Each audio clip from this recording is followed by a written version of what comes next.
Hi again, people. I didn't think part 1 would be so popular, so here's part 2 and another set of observations.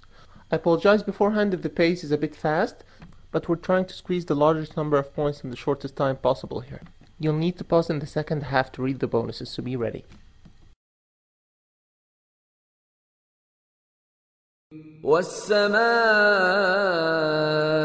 والطارق وما أدراك ما الطارق النجم الثاقب. It's amazing how incomplete Quranic translations can be no matter how perfect. The word translated as night visitor, or sometimes one who hammers here, as many old interpretations understood it, is tariq, which also means one who knocks. Hold on a second. A piercing star which knocks? Does this make sense? It will! Listen.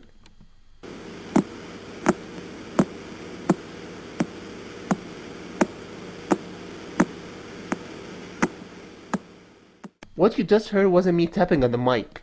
That's the sound of what they call a pulsar, a type of star which emits radiation so dense that it's capable of piercing through virtually anything it collides with. Here's a faster one.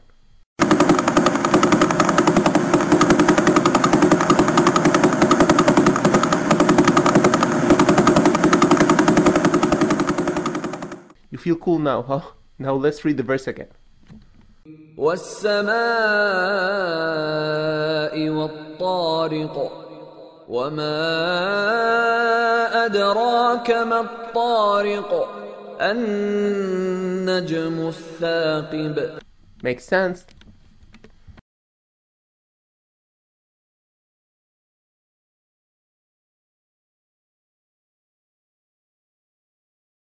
Just ask about anyone 1,000 years ago, especially Arabs, about mountains, and they'll tell you it's the firmest thing they could think of. But God says otherwise. وترى الجبال تحسبها جامدة وهي تمر مر السحاب صنع الله الذي أتقن كل شيء. How did Muhammad know?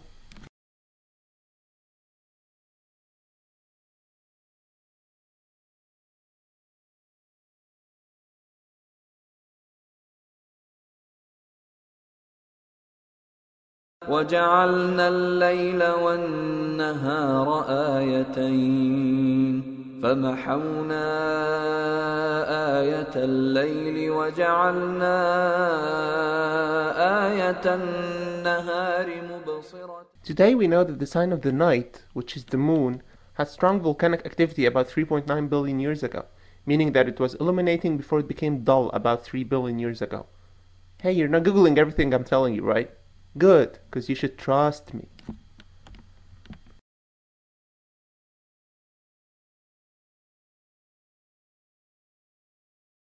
فلا أقسم بالخنس الجوار الكنس.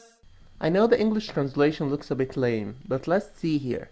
God is speaking about great things which are receding, running, returning to their homes, or sweeping. For centuries, that was interpreted as planets, since they hide during daytime. But now we can notice that it alludes to black holes.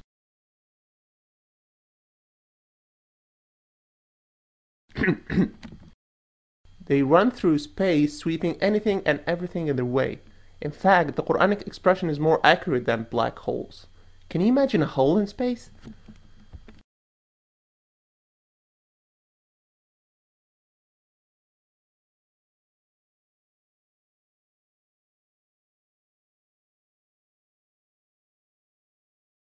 خش عن أبصارهم يخرجون من الأجداث كأنهم جراد منتشر. Why locusts? Well, unlike other insects, locusts bury their eggs under the ground. Then larvae spend as much as 17 years there before they begin to fly in swarms. That's surprisingly similar to how people stay so long under the ground before resurrection when they suddenly burst out.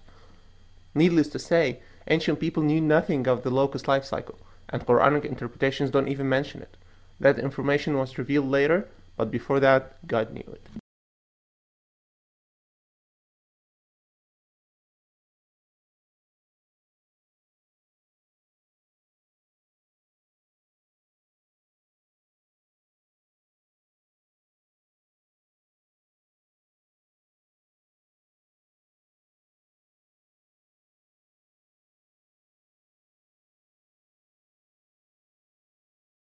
كلا لئن لم ينته لنسفعا بالناصية ناصية كاذبة خاطئة.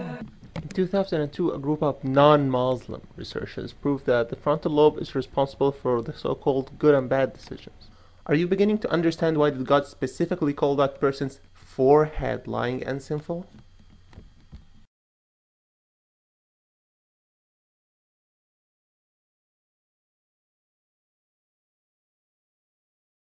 وقال فرعون يا أيها الملأ ما علمت لكم من إله غيري فأوقد لي يا هامان على الطين فاجعل لي صرحا لعلي أطلع إلى إله موسى. Ex-Chief Paris University surgeon Maurice Bucaille, who was the Saudi King Faisal's personal physician and was later awarded by the French Medicine Academy, said in his book that he mentioned the title Haman to a hieroglyphics expert, telling him it was cited in a 7th century document. The guy told him that was impossible since hieroglyphic was long lost at the time and no one was able to read it again except when Jean Champollion deciphered the Rosetta Stone in 1822. Bucaille converted to Islam, but hey, maybe Muhammad just guessed it.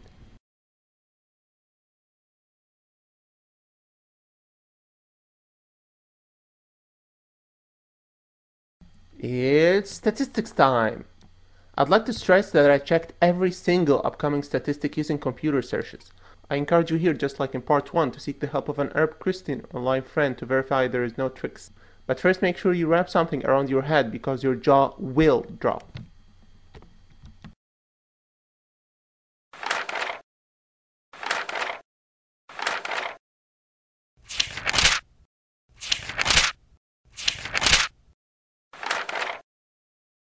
Get up, I'm not done yet. It's impossible that an illiterate false prophet would bother putting all those balances in order for people to find them long after his death when they invent computers. If he could put them, that is. And I didn't even try to verify everything, nor have we even discovered everything yet.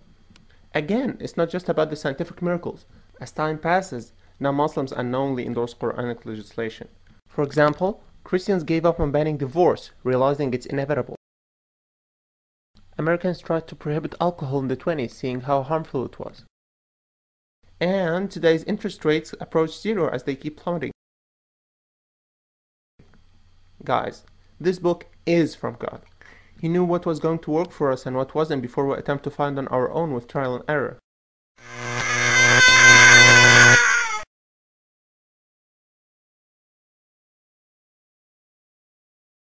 Did you know that there is a 1400-year-old unmet challenge to produce one chapter as eloquent as the Quran's Arabic? Some chapters are as short as a couple of lines. Producing a similar surah will immediately destroy the whole Islamic creed. أم يقولون افتراه قل فأتوا بسورة مثله وادعوا من استطعتم من دون الله إن كنتم صادقين.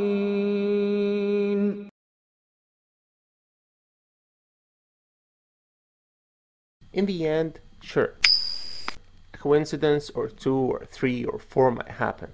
But for all that to be coincidences? Come on, what do you want it to say to be persuading then? The origin of the universe?